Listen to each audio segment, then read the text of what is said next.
I am Hayden Panettiere, and we are here at the studio recording Until Dawn. My name is Rami Malik, and I play Josh.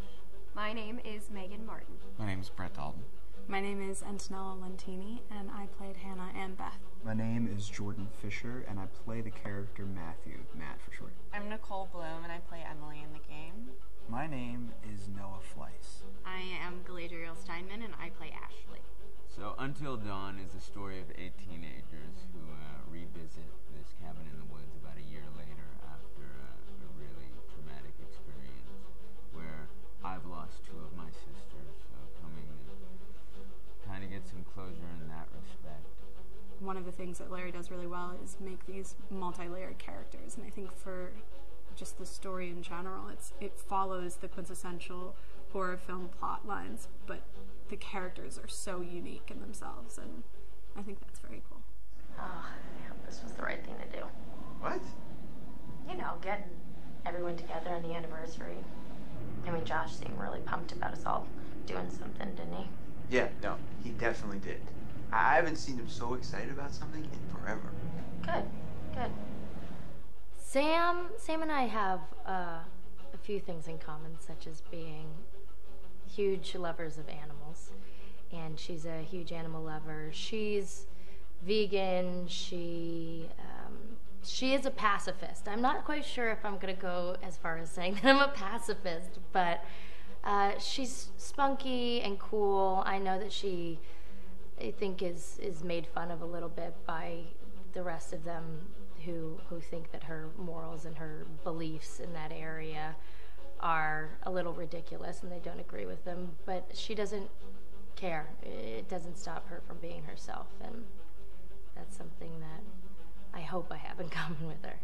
You know, he definitely can be depressed at some times and a bit of a loner, but he takes some solace in one of his sister's friends, Sam, played by Hayden Panettiere, and invites everybody back to the same house the next year to kind of find some closure.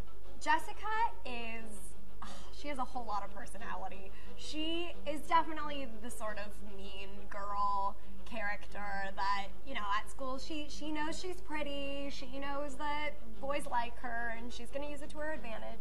He's got a big heart, and you can tell that that's very evident, especially how he treats his girlfriend, Emily, and, you know, he's kind of a meathead, but in the best way possible. She really knows what she wants, and she manages to get that from whomever it is, whether it be Matt or Mike. You know, she's really driven, and I can definitely relate to that. My character is Chris, and he is what society might consider the nerd of the group, and he kind of embraces it. Ashley she's a little more serious than some of the other girls. She's definitely very intelligent and thoughtful. She kind of looks at the whole big picture of things. She's not quite as geeky as Chris, but they connect in a lot of ways. Mike is like big guy on campus. He's the class president who has some charm and has brain, and I don't know, people seem to like Mike. He gets away with a lot, though. He can be kind of jerky. The fact that he really just kind of wants everyone to be happy. I mean, he's a people pleaser, and I can definitely attest to being, you know, that guy. I'm always the friend that wants everybody to be happy and wants everybody to be taken care of, and that's definitely Matt. But also, like, this character is just so fun. I rarely get to play the bitch, and so it was really fun to do that. The spirit of things, seriously, what's wrong with you? I'm just trying to lighten the mood, Em. Don't be like that. Like what? The way you're being. You always get like this.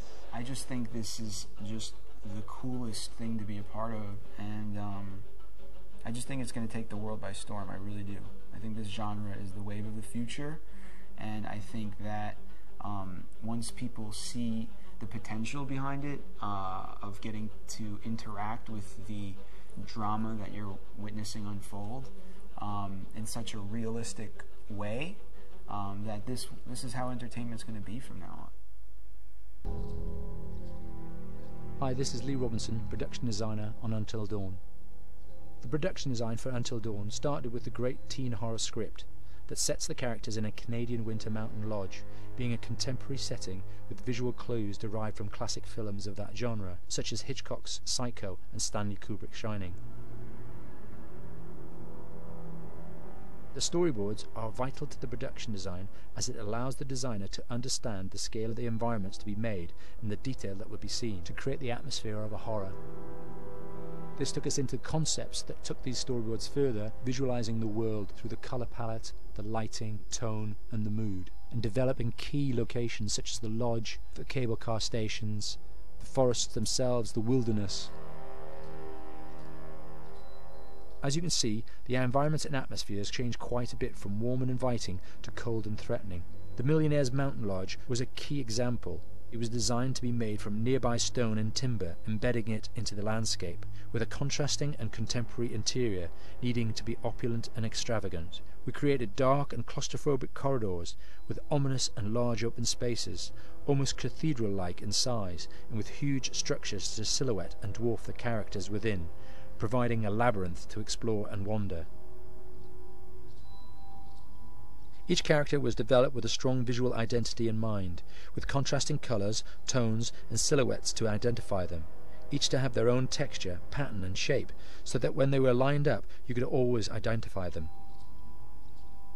The costume designs allowed a range of clothes that would suit them for the cold winter weather, but also have an element of style and individualism, so that the audience could look at them and relate, recognizing themselves within them. A lady would like to cuddle up with her man by a nice cozy fire bathed in atmospheric mood lighting. Right. It'll get plenty toasty once we're rubbing up against each other. Mike. Yeah. Fire and mood lighting. Yes. Working with the lighting artists, we really brought the look and feel of the world together, and this required a thorough understanding of the visual language of teen horror. A key scene was where all the characters emerge out of the rear of the lodge chasing Hannah. A contrast is evident straight away from the exterior wilderness to the warmth of the lodge. The attention to character lighting here is through the bounce and rim lighting, accented colours and composition, creating characters that come from the dark into the light and back again with an emotional effect. Guys, there's someone outside. What the hell? Hannah! What's going on? Where's my sister going? It's fine. She just can't take a joke. It was just a prank, Han.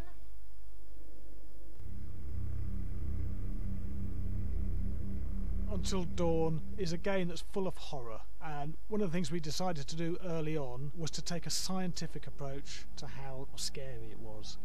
So we did experiments on people and we measured their responses to the game. We've created a test area. It's as close to a home setup as we can get it. We've recruited ordinary people to play the game and we've left them to play it on their own. You're turning the light off.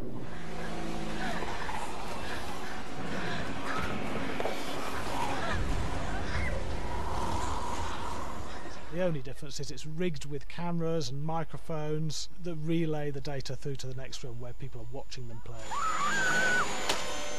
Bracelet here we use for biometric testing. It measures the player's emotional response. It's called a galvanic response sensor. It makes contact with the user's skin and it measures the electrical conductivity across their skin. It's the same principle as an old-fashioned lie detector. When you're stressed, you sweat a little, very sensitive, and picks up tiny changes if the player is feeling anxious or scared.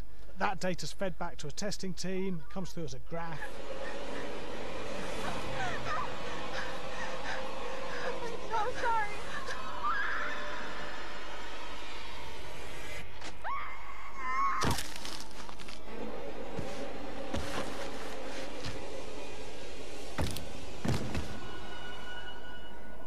There's no point testing one or two people, you have to test a lot of people. What's your step?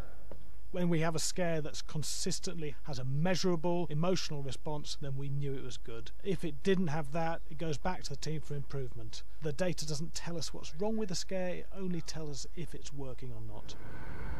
Wait, okay, so you hear that too, right? Josh. Here we have a chapter relatively early in the game. Weirdly regular. Nothing regular about it. We have to create tension and anxiety in the player so they are ready to receive the scare.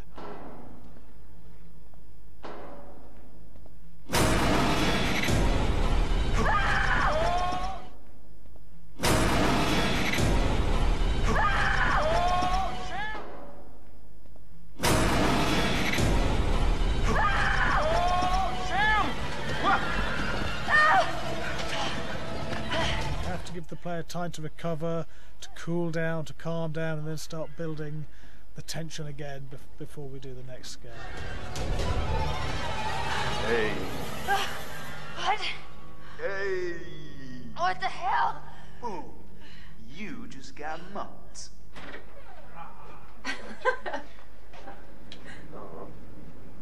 Yeah, I have such an adrenaline high from that game. There's two things we found. One is we could look at the scares, analyse if our expected scares were working effectively. Were people shrieking and covering their hands, or were they getting an emotional response from it? And being scientific about it means that we strip out people's opinions about whether things are working or not. We've got data, and we look at the data. If it's working, we're happy with it. Really scary.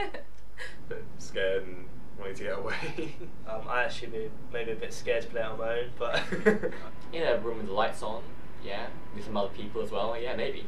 But because I'm a scaredy cat, I would play with someone in the room. And the lights on. It was one of the scariest games I've played in a long while. Hi, Larry. Hey, Graham. Hi, my name is Graham Resnick. I'm a filmmaker, writer, director, sound designer, and I started working with Larry Fessenden about 10-15 years ago through my friend Ty West, who I grew up with, and have done a lot of sound design with on his films. And he was producing Ty's films at the time, and Ty introduced me to Larry. Larry produced my first feature, and we've written together on several projects. My name is Larry Fessenden. I'm a filmmaker. I run Glass Eye Pix, which is an independent production company out of New York. We make indie movies, a lot of scary movies as well. And I got a call to audition to write this video game. And I called my pal Graham Resnick because Graham's a gamer. And while I thought I could offer something to the idea of writing this multi-branching story, I knew that I would want Graham's expertise as a lover of gameplay, since I guess games were started. So and just as a lover. And as a lover, yes. Just why there's so many sex jokes in the game. There was one Italian website that did say the Larry that's Fessenden right. and Graham Resnick, the two lovers behind Untill Dawn. Come here. Maybe I know how to handle you too. I am definitely ready to be handled. So I wanted Graham by my side. Yeah, and we got the gig, and it's been an amazing ride. Oh, hell yeah. Oh my god. She's taking her shirt off. What? Oh my god. Matt, what are you doing here? Hannah. I'm sorry, Hannah. This all got out of hand, but...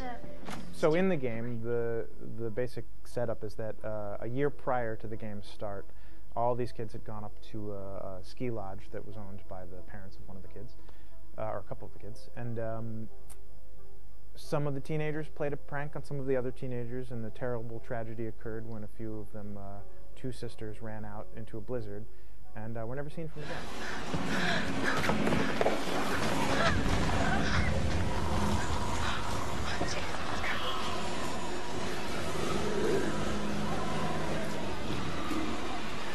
So now, a year later, this is kind of torn apart, this group of friends. They've gone through some trials and tribulations in the past year. The brother of the two girls has had a lot of psychological issues, and to kind of help him cope and help them all get over it, they all returned to the lodge a year later, back up on the mountain.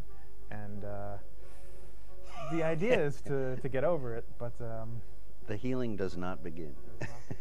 Yeah, and these kids are all trying to find themselves. They've been through a trauma, but in general, they're just teenagers trying to figure out who they are. So they're all kind of falling into the patterns, the stereotypes, the characters they see on TV and in the movies. I think we were very interested in taking genre tropes and kind of making them sort of refresh them.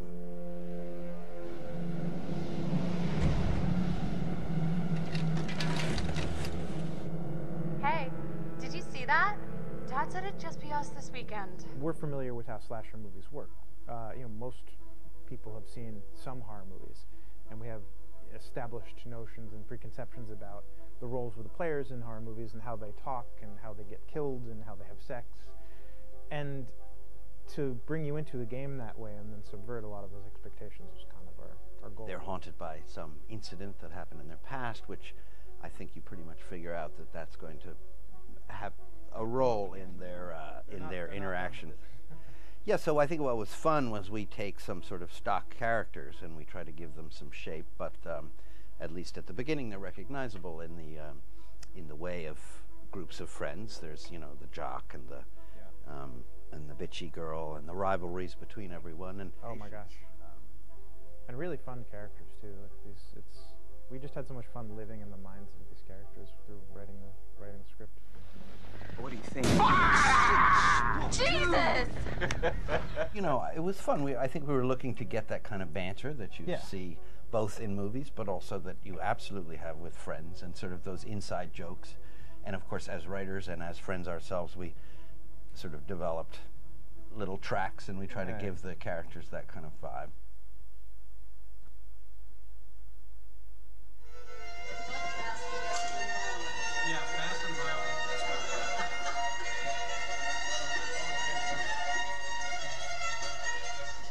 All right, from the top.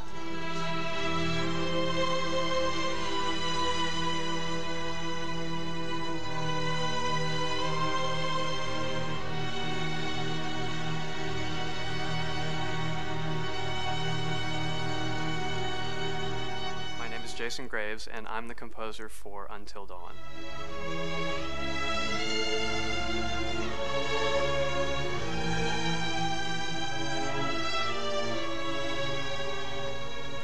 I've been involved with Untill Dawn for about a year now. Originally, I was contacted by Barney Pratt, the audio director. I think that had something to do with my lineage of horror games, and hopefully not the fact that my last name is Graves, although a lot of people seem to associate my name with scary music.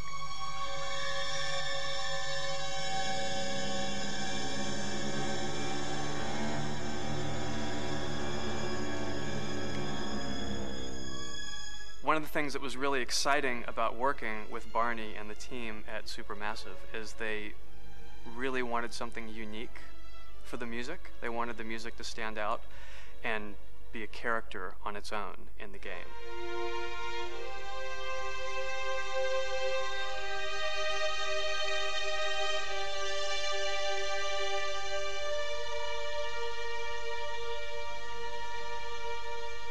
When I'm first starting on a new score, and it doesn't matter if it's film, television, or games, I always end up going to the main theme. Sometimes the developer or producer isn't even necessarily interested in the main theme at the beginning. I just want to do it for myself, because for me, the main theme is the identity of the game. It establishes the mood, the atmosphere, and the character of the music, and how it's going to be playing in the background. And that's what we did with Untill Dawn. That was actually my demo pitch to Supermassive Games. I put a main theme together, recorded all the instruments at my studio, and sent it to them. And they liked it. We actually ended up recording that exact theme, all the instruments and everything, live here at Ocean Way, probably 9 months ago. And that's what we've been using in all the demos for the game, and that's the final version of the theme that is the main theme that you'll hear on the menus and in some key pieces of gameplay.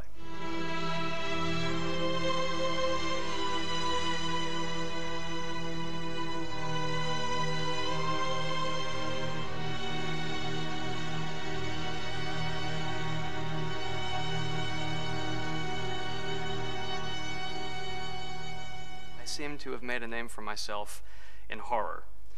And there's something about scary music, I think it's maybe the lack of rules. The biggest rule in scary music is there are no rules, so you can do anything you want, and actually, if you end up doing things that don't feel like they would work out together, they kind of clash, and it ends up being even more effective for scary music. So that's what really drew me to Untill Dawn, was the textures, plus writing thematic material that is interwoven with the scary textures. I haven't really done anything like that before. Usually it was just all tension all the time, and that's fun and it's great. But I'm actually at heart a very melodic composer. That's the kind of music I love listening to, and that's the kind of music I love writing. That's the kind of music I got to work on in Until Dawn. Very nice. Same thing.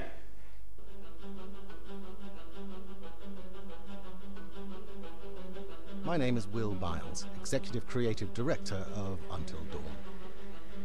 The first part of getting a believable facial performance in-game is to capture, topographically, the actor's range of emotional expressions as separate versions of the same head. Every tiny nuance gets digitized and merged, effectively creating a model that can recreate every facial movement that the actor makes. Once the topography has been recorded, the actor's performance itself can be captured by using a predetermined set of marker points drawn precisely on the face and a high-def helmet cam, wirelessly linked to capture devices. The camera is the small box where it looks like the microphone should be. Outro Sam. Mark. It records in high def the movement of the dots throughout the performance that will drive the expressions captured earlier. Unlike other systems, this form of capture is far less lossy because there are fewer interpretations between performance captured and performance rendered finally in-game. The audio is also recorded via two separate lavalier mics attached to the helmet. It takes a while for the actors to acclimatize to carrying around the recording devices and the helmet cams, but very soon the shoot becomes similar to any other effects shoot or a green screen shoot. The actors in these scenes are only recording facial animation, but use cursory body movements for pacing. Wait, and maybe we should all stick together and find everybody and make sure they're all okay, so... 1-1, the year before the prank. Take 2, Mark. Other than the other actors, they have to use their imagination for everything and everywhere that they are supposed to be seeing and feeling. Idiot. So dumb. From a hot midday studio in Los Angeles to a freezing midnight mountain in British Columbia.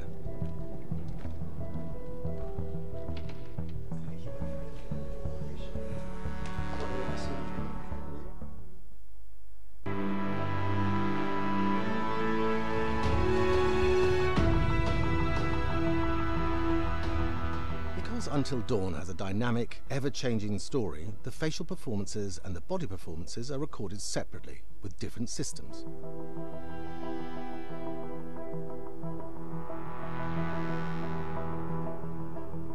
With the body capture, we use reflective bead suits and an infrared camera matrix system that drives the CG bone hierarchies in our character models.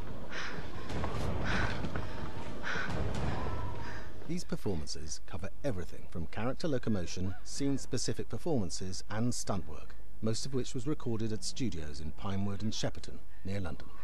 Anna. Hello? Combining all the elements seamlessly in the final game becomes a formidable editing and logistical task. Every variation, both physical and emotional, must be combined in these multi-edits. Scaffolding props have to stand in for the sets, because the hundreds of infrared cameras have to be able to see all of the reflective beads on the actor.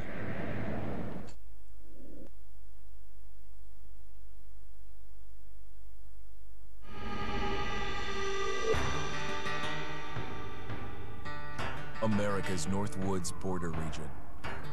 Within this land of 10,000 lakes and miles of dense timber, a hideous creature is believed to lurk. The Northwoods is probably one of the last frontiers in America. There's still a lot of places in this area that hasn't been set foot by man. Monsters and mysteries exist here because it is remote. Up in the Northwoods, winters are long. In times of biting cold and isolation, a devouring monster is believed to come forth. It's terrorized native people for generations. Growing up, I was told, like, don't go outside, the Wendigo will get you.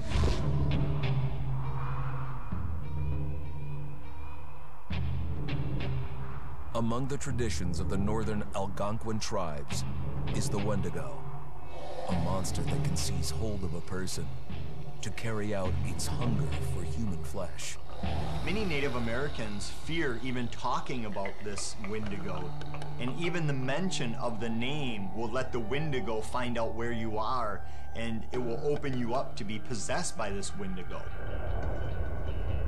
The most famous case of a Wendigo possession took place in 1879.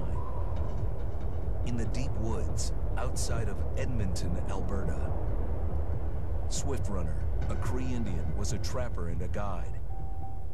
He had left town the previous autumn with his wife, 6 children, and his mother. But when Swift Runner returned in spring, he was alone. Swift Runner came into a nearby village telling this heartbreaking tale. I had to watch them starve to death. Of his family being killed by starvation, and that he was the only survivor. My whole family gone. It wasn't hard to understand a family falling victim to a brutal winter. To even not. Yet something was suspicious about Swift Runner. He was a strapping man, and he came into town weighing over 200 pounds. It didn't look like somebody who had just weathered a terrible winter. He wasn't malnourished, didn't look like he was starving. He looked healthier than ever. After a few nights, it became clear that something was wrong. He started having night terrors, screaming in his sleep. I am the Wendigo! Villagers alerted the police. Swift Runner actually guided them back to his winter cabin. When they got there, that's when they saw the true horror.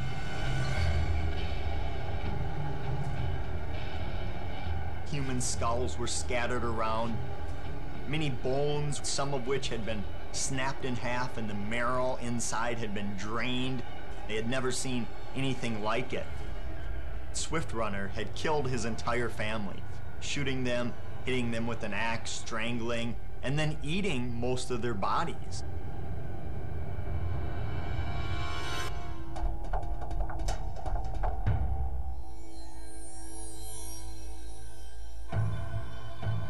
Right up until the moment the noose was on his neck, Swift Runner swore the evil spirit of the Wendigo had possessed him and twisted him into a cannibal killer. When he was on the gallows, Swift Runner himself said, "I am no longer a man."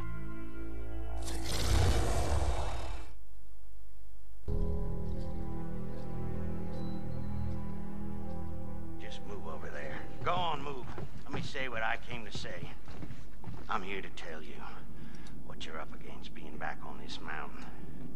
You should never have returned. I don't know why you did after what happened last year. You mean with Hannah and Beth? Yeah, how could you know without being involved? I don't take kindly to you kids coming up here to my mountain. Your mountain. The mountain don't belong to me, it's true. But it don't belong to the Washingtons. This mountain belongs to the Wendigo. Hi, this is Lee Robinson, production designer at Supermassive Games. Understanding the ancient myths of the Wendigo was key for their development that helped the visual look. Through sketches and concepts, these elements were visualized, such as eyes being milky, almost dead, with loss of lips and eyelids due to frostbite, fangs growing and arms and legs getting longer, with skin hardening and thickening to look snarling and menacing, yet withered and lean. The hell was that?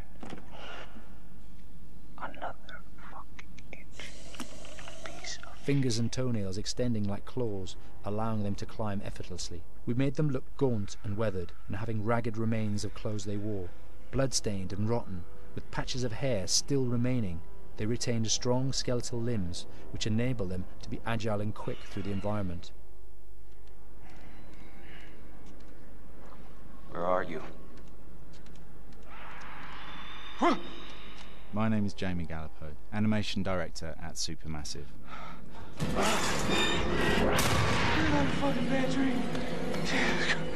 The overall direction on the creature was to be very strong, to be extremely fast. We wanted a spider-like movement to the creature. 1 minute scampering to leaping and then crawling, almost instantaneous. And finally, we wanted the creature to have this real, uncontrollable thirst for flesh.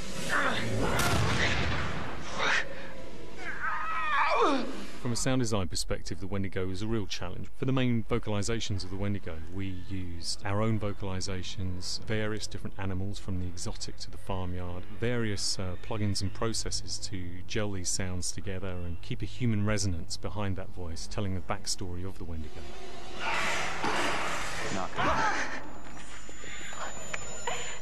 During the chase sequences, the anger of the Wendigo is felt by encircling breaths, screams and screeches that essentially chase you as you're being chased by the Wendigo.